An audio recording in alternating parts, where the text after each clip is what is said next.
What is suspicious stew? In Minecraft, it's a mysterious food that gives you one of several status conditions depending on the ingredients you put in. But have you ever wondered what this magical bowl of food would actually taste like? Well, today, we're going to find out.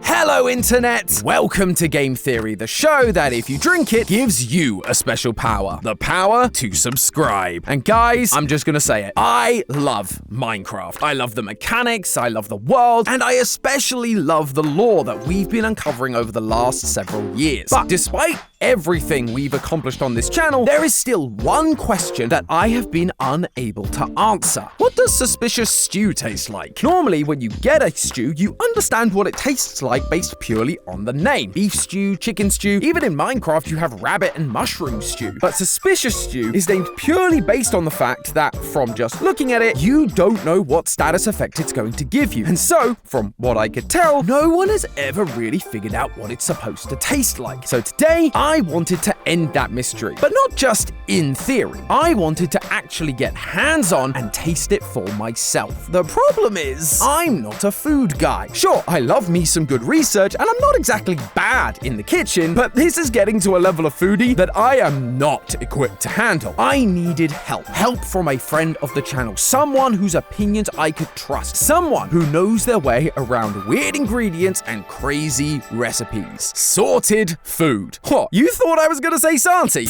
No, I need actual chefs. And so here we are. We are here in the kitchen with the boys from Sorted. We have Ben and we have Mike. Guys, thanks so much for joining me. It's going to be quite an interesting one. Thank you for flying us all the way from the UK to Miami on your credit card.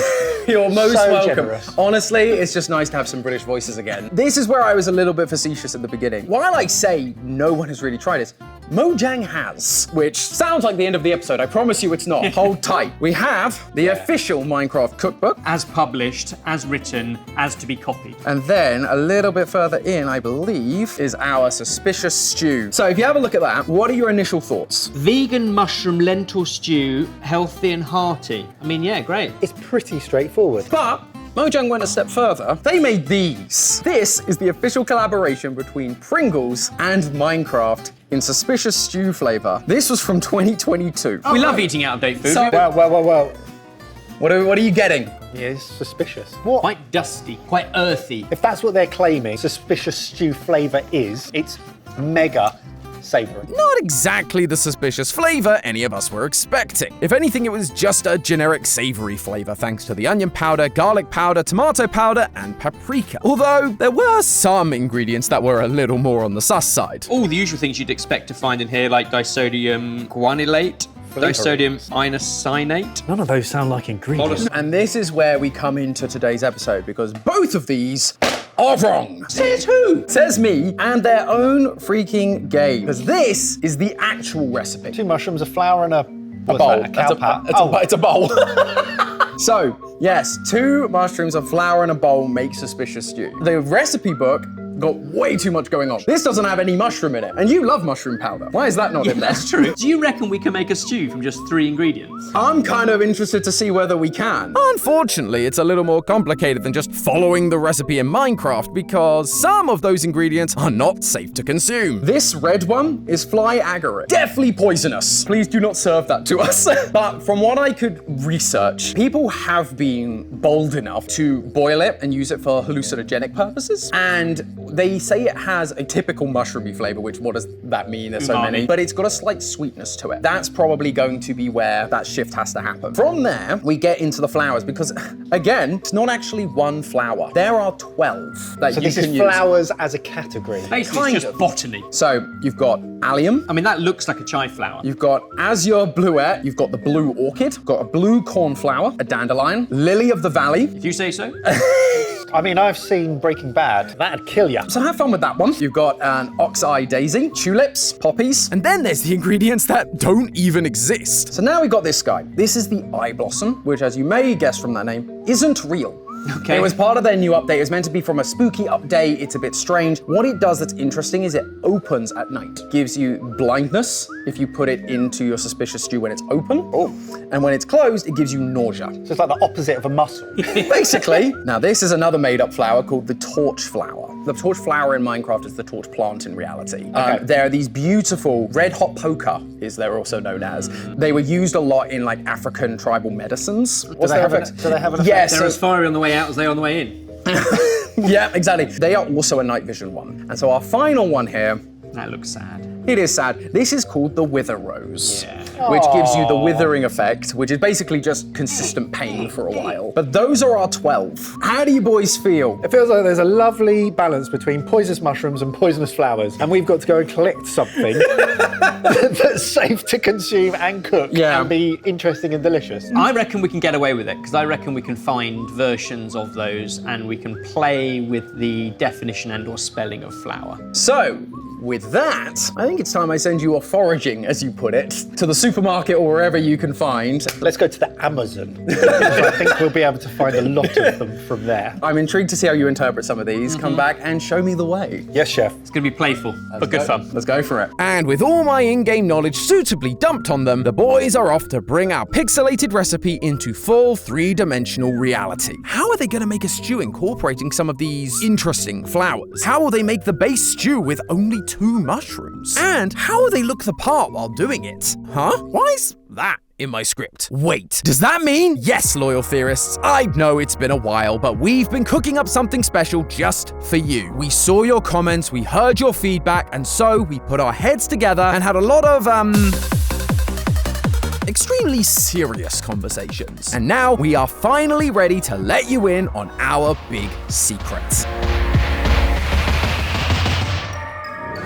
That's right, we are so back. Theorywear has returned, and this time the gang's all here. Get ready for new shirts, new hoodies, and new accessories featuring all 5 channels in the Theoryverse that you know and love. No matter which channel is your favorite, GT Live, style, game, food, or film, you are represented here. And who knows, I've heard Theorywear can be a great conversation starter. I stabbed a man in Reno. Maybe you'll make friends with a fellow theorist next time you're out and about. Or maybe wrap yourself up in a super soft theorist hoodie paired with some cozy socks while watching the new episodes in the comfort of your own home. Regardless, we truly hope that you have as much fun with this new and improved Theorywear as we did. Jump into the comments and let us know which item is your favorite and help us celebrate the thing that makes the theorist community so special. You. Well, what are you waiting for? Shop the drop by scanning the QR code on screen or by clicking the link in the description. Oh, that must be Ben and Mike getting back from their foraging. So, now that you have your brand new Theorywear, let's head to the kitchen and see what the boys are cooking, and if they're cooking. And like that, we're back, and you've been shopping. Yeah, we've literally bought all the mushrooms, but only 2 types to stick to the pixel rules. Yeah, so what did you end up going with for these? You've got a classic brown mushroom, Yeah, obviously. classic sort of button mushroom, and then nice sort of king oyster mushroom, just because, well, they are the king of the mushroom world, and they've got more texture, more bounce, good body, and they work nicely in this as well. Slightly sweeter? Yeah, yes, certainly when you go. cook them out. Basically, we'll go in and saute off all the mushrooms, and then we'll go in with some flowers, or kind of plants. Some robust You could forage these. rosemary, thyme, obviously bay leaves, because chefs must. And then we'll throw in some plain flour, Yep. as in ground wheat, around the buttery mushrooms to form a roux, and then we'll use a mushroom broth to form a velouté around them. So There we it's go. essentially mushroom, plants and flowers. So this is what it's like working with professionals. This already sounds delicious, you know, as long as you like mushrooms. But technically, this was the easy part. Now we're on to the more unique ingredients. At least I thought they were. But now that I have a professional chef involved, this may have been more simple than I first thought. I have a soft spot for the very, very easy, granted, but the chive flowers or the allium flowers. Okay. Because I've grown them at home. They are so easy to grow even on a balcony, but I think we can just go heavy allium. What does that mean then? What do you mean by allium? Because it sounds like you know what that means more than I do. Onion family, so Okay. chives, leeks, garlic, onion, obviously spring onions or salad onions. And I think, given this is so earthy, raw allium into dishes, Okay. i.e. raw onion to finish a dish, or some spring onions or some chives, can give you a real acidity that just kind of lifts a dish. And I think with the earthiness, that'll actually work. So simple, job done. What Ben forgot to mention, but has since told me in an email, is that onions are also high in quercetin, which is a natural anti-inflammatory. Get it? Anti-inflammatory, as in fire resistance? Hey, don't blame us for that pun. I'm just happy there is some connection to realism in this game that we can achieve. All that's left to do now is taste it. Excellent decision, getting me to forage and then taste and be no part of the cooking. Well, I'm Important. glad that works for you. Very mushroomy, obviously. I think we'll get a lot of copy and paste on Yeah, that. I think we'll start to see a recurring theme there. That sharpness from the spring onion, it really cuts through. And when we're developing a lot of recipes, we often consider adding a little bit of raw onion with its sliced red onions, but not just as a garnish, enough so you actually bite through it and get the texture, because that allium warmth is really good in earthy flavours. Very thick and pleasurable. Well, there you go. And on that note, let's move on. So, we have azure bluettes next, but I'm seeing you're holding a red leafy vegetable. Yes, we know that this kind of stuff is bitter, so we've just gone for some kind of bitter leaves. Swiss chard, really good, wonderful because of the vibrant red, which so often when you see it in things like toadstools and mushrooms, you know avoid, but actually here it's delicious, just a bit bitter. And then we're going to serve it with some alfalfa sprouts and these gorgeous leaves. And alfalfa sprouts, you were saying there's a similar flavour profile. A similar flavour profile, but actually as something you can buy. These are hugely popular and trendy in sort of nutrition and well-being stores, but quite a dainty little option. Mike, come and not die. It's almost like he doesn't trust you. What have you done to him over the years, Ben? He's very trusting. There's not much he won't put in his mouth. It's very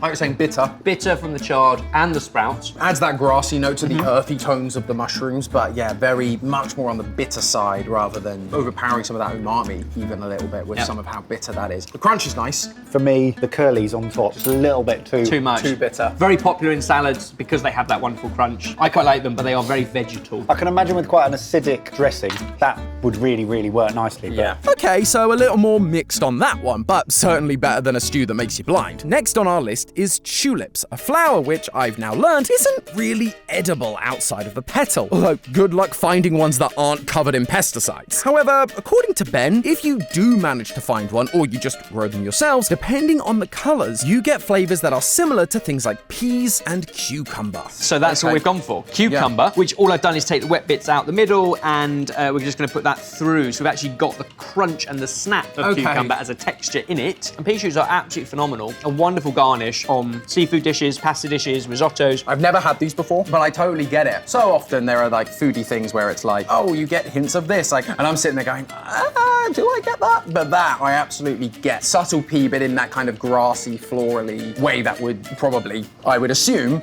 match what we get from tulips. But of course, as with any experiment, and with Ben being the chef that he is, he decided to change things up on me at the last minute. I'm actually standing here thinking this was our plan, and now I'm thinking I might change it. Oh, what's the plan? The middles might be better. Wow, gonna keep the wet bit. Yeah, and I know this is supposed to be an experiment and we're making it up as we go along. I'm gonna go double wet and put it through. See, Ben? Now you're thinking like a theorist. Welcome to the channel. But while Ben is changing up the plan, I am eating these pea shoots and having an interesting experience. Oh, that's what's happening. I'm having a ever so subtle allergic reaction. It's fine. Turns out, there's a reason I've never had these before, but with antihistamines in hand, I'm all good and ready to try this stew. I'll just eat around the pea shoots this time. Dig in, Mike, this one's a bit different. Now that is subtle but nice. Because of all the extra moisture we've added through wet cucumber, it's actually a nicer eating consistency. Genuinely adding something, which is ironic because cucumber tastes of not much. Until you put it into a big vat of water in a hotel lobby, and then it's the most cucumber thing you've ever tried. Right? Very true. And I think my chefy instincts love these flavours because just, I think, smell alone, they take you back to a greenhouse or an allotment or a grow your own, or just basically very spring summer vibes. Cucumber sandwiches. Well, you know, foraging around the overworld.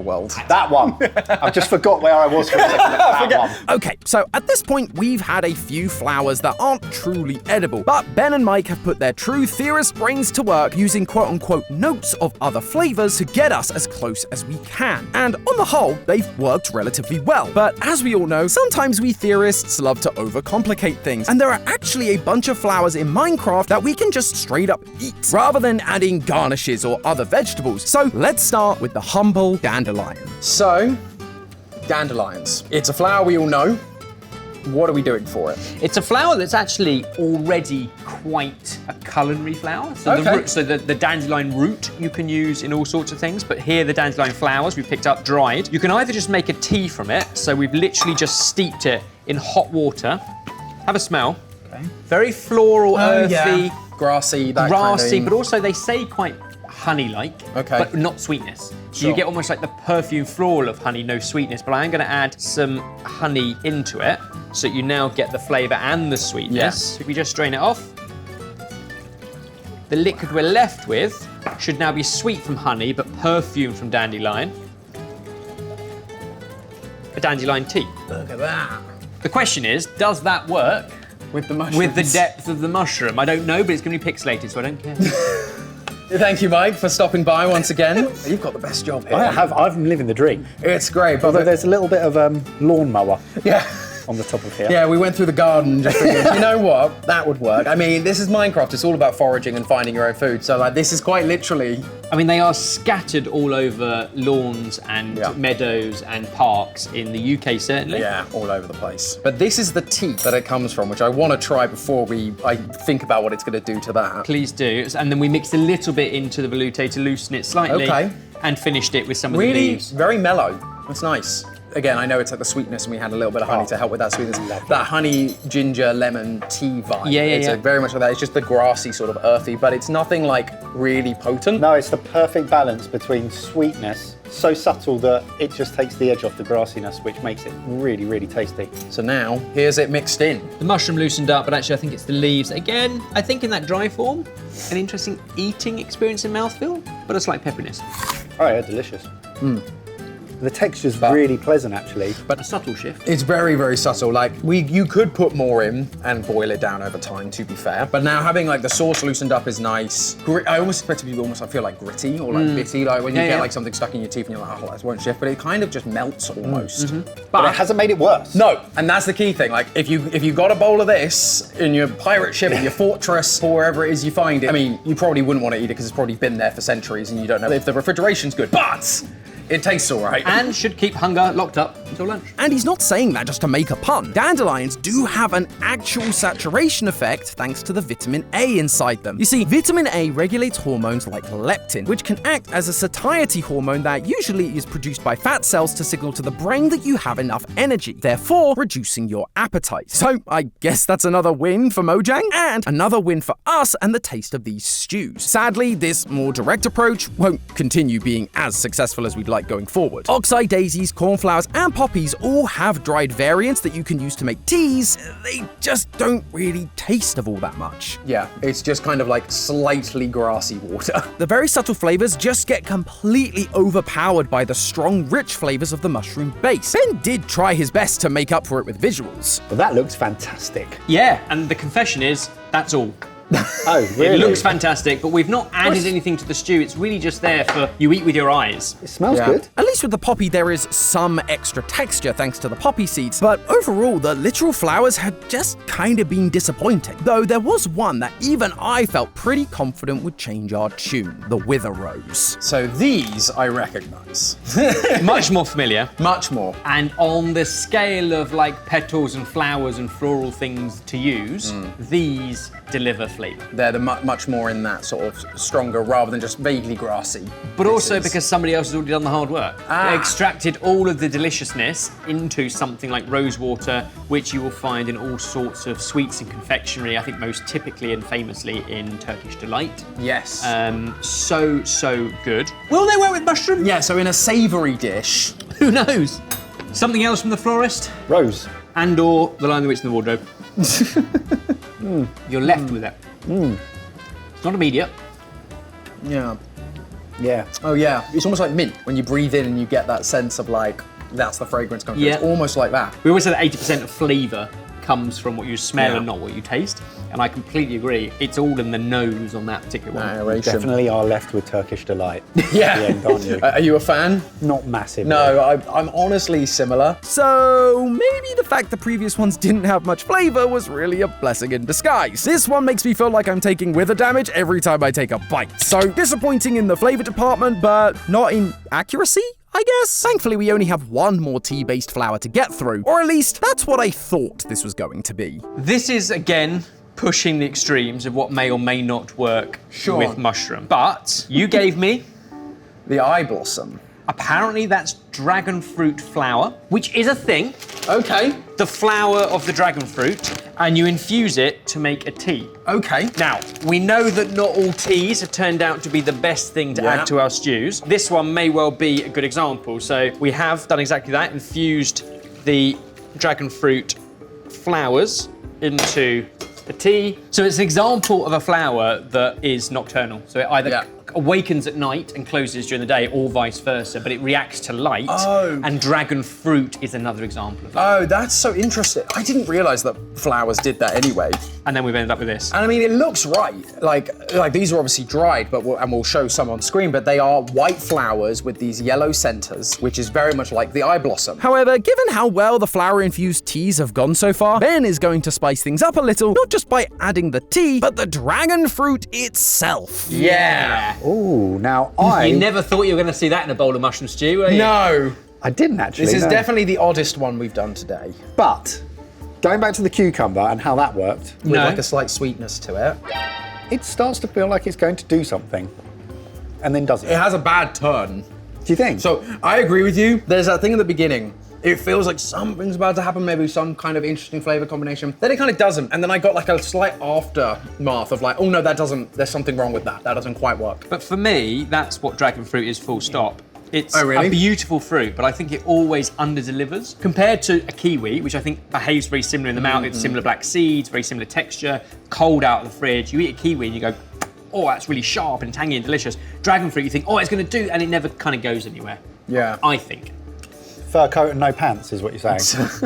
Yeah, I see I what you like mean. it just never quite gets there. So when you've got all the earthy mushroomness, I think it gets lost. Needless to say, we all feel a little nauseated after that one. Though, thankfully, not blind. But if you thought that one was weird, trust me, friends, it's only gonna get weirder. Because this is when Ben has to start getting, let's call it, creative with these interpretations. Especially when it comes to our next contender. I'm intrigued by the curiosity of this one. Blue orchid, not something we can get hold of or would want to put anywhere near our food, and certainly not ingest. However, I recognised the word orchid and went immediately to one of my favourite ingredients, vanilla. Tenuous link. Right. You join the dots. I mean, yes, so blue orchid, again, knowing this going in, blue orchid it's not strictly poisonous, I don't think, but it's not gonna do your belly much good. No. So I can see why you've gone in a different direction, as was the challenge, but vanilla? Well, I've got no idea if it's going to work with mushrooms, but it can work in savoury with soft poached fish. It works lovely in like a tomato vinaigrette. Will it work with the earthiness of mushrooms? I don't know. But it's the closest thing we had to orchid and blue orchid. Besides, the packaging was blue.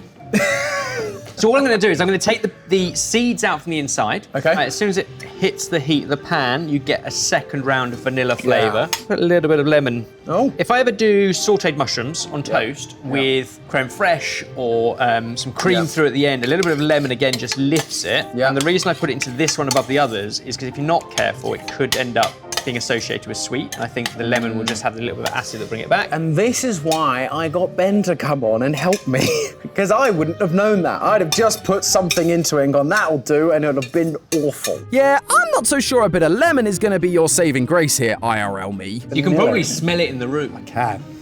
Is this gonna work? No idea. No idea. okay. That this isn't designed to necessarily be good. It doesn't not work. Right? It's very close to not working. It's not offensive. No. And weirdly enough, it's not clashing. No. But I get vanilla and I get mushroom, and they never really overlap Yeah. or interlock. It's They're kind of very separate. Just kind of sits in that weird middle ground. It's not necessarily something you want, Yeah. but it doesn't not Do you know, work. it's less disgusting than you'd think. Let's move on to another one quick. Yeah, let's go. Although, honestly, I wasn't sure I wanted to. See, our next ingredient has me a little worried because, as Mike said so well at the start of the episode, I mean, I've seen Breaking Bad. That'd kill ya. I mean, the in-game effect is poison, so putting one of those in a stew would be accurate, but I'm really hoping that Ben has come up with an alternative that doesn't mean taking a trip to the ER. American healthcare is scary. And I'll be honest, what you did mention I'd never heard of. After a little bit of Googling, Lily of the Valley, it looks very, very similar to wild garlic. And obviously not poisonous. And is much better flavour, great for chefs to play with for a very seasonal time of the year. And then I realised it was late July. That's also impossible. So we're just going to make garlic butter and wilt some baby spinach, and you'll have a similar effect that will also be delicious in a mushroom stew. Okay. Whew, crisis averted. Once again, why I wanted real professionals and not Santi, who would have inevitably just tried to kill me for the lols. But we still need to convince Mike that he isn't going to die today. Okay, but it's not actually Lily of the Valley. No, you're not going to die from this. Okay, great. Like, it's almost got that slightly fragrant rawness to it in that you haven't cooked it out for ages, so you still get Enough of that allium, which we know is good. Yeah, that's really, it's subtle, but it's like, but palatable enough that you're like, I can tell that's in there, but it doesn't like overpower the entire thing. That works. Who'd have thought the poison one that you're not supposed to cook would actually be the one where you're like, oh, this works. Yeah, just bend a few rules. Don't take that as a rule moving forward. This is working and is the closest we're probably going to get realistically. Now, if you're keeping track, you'll know that we're on to our final challenge, at least in the flower department, the torch flower, the red hot poker. We covered this guy in our sniffer episode when I first took over the channel, and even then I remember looking it up and finding out that while it was used for real-world herbal medicines for a multitude of ailments, humans shouldn't really be digesting it. So how is Ben going to bring this one to life? I like these briefs because they're more tenuous. There's no right or wrong answers, but you can make up a great story. Absolutely. Its kind of purpose is night vision, which means we need good eyes, which means we need lots of vitamin A, and the step before vitamin A is beta carotene. So beta carotene our body converts into vitamin A, good for our eyes. So things like anything orange, anything like carrots. I thought sweet potato would be nice. So what I've done is boiled some diced sweet potato. Okay. We're gonna add that into our mushroom stew. Yeah. Along with arugula, which I've just chopped up, which will wilt down. And that's got lutein in it, which is basically something else your eye needs for good eye health. Okay. And then some chili oil, because that's the fire and the torch. Torch. I gotta say, like, that was one of the ones I looked at. I don't know what they're gonna do with this. I think that's a really nice interpretation, and it's a really good way of handling it, which is gonna make this one feel really different to everything else as well. If that's not suspicious, I don't know what is. Mike! Why are you here? You've been calling me all episode. Do you want to try it or no? Can I? No! Yes! I wish I looked like that. Well, I think this looks a little better than everything we've served you so the far. look of this. Dig deep, there's all sorts underneath. Oh, we've got additions. Right, here we go. Ooh, peppery. No, chili oil. Well, oh yeah, there it is. And once the richness of the mushroom stew dies down, the pepperiness of the Szechuan oil comes through. Szechuan oil. I like it. It's definitely got dimensions. It feels like the first proper stew we've had, where you would typically have a lot more going on, but that heat is nice. Torch flower, which means it's going to allow you to see in the dark. Fantastic. And I will save on electricity during fridge raids at midnight. That's the best by far so far. I would agree. It's really well balanced. It feels very full. It's got heat. It's got the umami from the mushrooms. The natural sweetness of sweet potato. The flowers actually add something. Yes, I do have one more thing I want to try before we end, but we've done it. That's 12 suspicious stews, all done and dusted. Every single variety the game offers is here. And I've got a degree in flora and fungi. Yeah, I've noticed these have appeared. Well, when we were talking about this, I understood that kind of like life points in the game was like, I thought it was a chicken drumstick at first, but it is a ham hock. So we've put some ham hock to go with it. For what is otherwise a plethora of mushroom stew. What do we think? This has been an experiment. We've all been trying this for the first time. Variety is the spice of life. I think they all look really different and quite inviting. But a lot of edible flowers rely on decoration or sweet, delicate desserts with cream and sugar and meringue where they have a place. They get quite lost in mushroom. I think my favourites were the ones that added sweet potato or spinach or allium, or were adding something to the base rather than just the top. So basically the ones that kind of required a little bit more interpretation than the very literal, like, this plant is edible, so we'll put it in. Well, the ones that actually got closer to the cookbook in the first place, that had a few other root vegetables and stuff in it, All of these dishes feel like small parts of a bigger thing. You've got spring onion here. You've got garlic is somewhere, that one. Like the poppy seeds to some degree. You've got the sweet potato from the torch plant there. So there's a bunch of like small pieces of the puzzle, almost like you've got one stew that has then been split apart into 12 dishes. And so, I might regret this. I know what you want to do. But I want to try now putting them all together. Now I know why you told me not to wash up that. Yeah, don't wash up the big pot. We're gonna need it. So let's put all these together and see if the final concoction, if they balance each other out or whether it's just one horrible mess. You've somehow made this look good. Yeah, I don't know if I've got mushroom left in my belly though. We put the ham hock on top, we've mixed it all together. It's now got floral, it's got spinach, it's got sweet potato, it's got poppy seed, it's got cucumber, it's got just about everything. Still smells of vanilla. Oh, The vanilla ride through. That is not for me. That is more Still vanilla-y taste now than in the 1/12 that we had earlier on. it's also got, I'm getting little hints of things like the honey and rose. some of the rose, yeah. So somehow all the bad things have risen to the top and I don't understand how they've done that. Because they were all kind of like subtle, they kind of are, not really. They've all combined to create a super bad Some of those we flavour. had before were perfectly okay. I blame the ham. Well, you know, who knows? Maybe Mojang was kind of on the right path with one big stew that kind of stood out as all of that. That's what's missing, lentils. Perhaps not accurate in the game, No. but if you're buying a cookbook, you want the food that you cook to taste nice. Well, that was the point of today, was to try all these things, this video game that doesn't make sense, shouldn't make sense. We did it anyway, and I think we've learned a lot from it. I know I certainly have. I've learned a lot about plants and how they are used in food, the different kinds of variants there are, and the creative genius that actually goes behind cooking. Thank you guys so much for joining me and Been a lot indulging of me fun. here. I just ate stuff. I had a great time. It's been a, well, sometimes. Sometimes. But it's been a lot of fun. I hope you guys have enjoyed it. Sorted Food have actually got a video over on their channel, which you can watch, where they have asked me to taste test some of the most iconic foods in video games. So that was a lot of fun to shoot. Yep. It's gonna be a good one to watch. So please click the link and watch that one. But as always, friends, remember, it's just a theory. A game theory! Thanks for watching.